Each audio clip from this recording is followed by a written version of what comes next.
kami. Tapos balik kami ato sa Crystal Cove. Yun ang apat na ano namin stop. First unang pinuntahan namin yung Boca Beach. Tapos yung Banana boat o yung snorkeling area. Tapos dito lang sa Minat para magkatanghalian.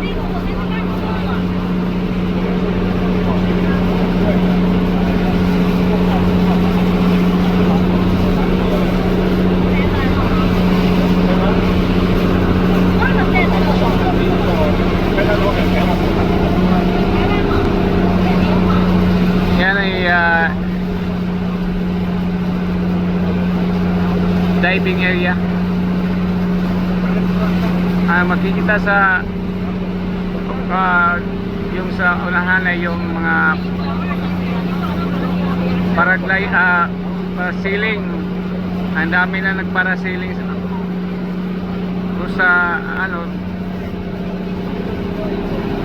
may bulabog area yung kite surfing.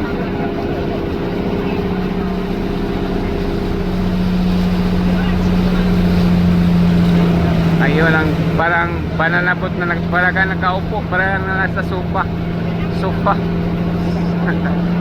sofa chair.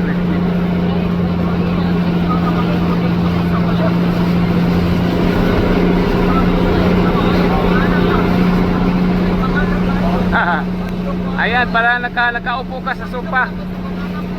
Yan, delikado yan, malaglag ka. Yung may speedboat sila, maraming mga speedboat sa mga malalaking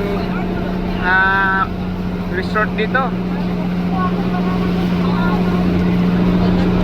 Ay, nakadaong na sila dyan. Gusto magda-dive ka dyan, pwede. Kami papunta, dadaw kami sa Dalampasigan para mananghalian.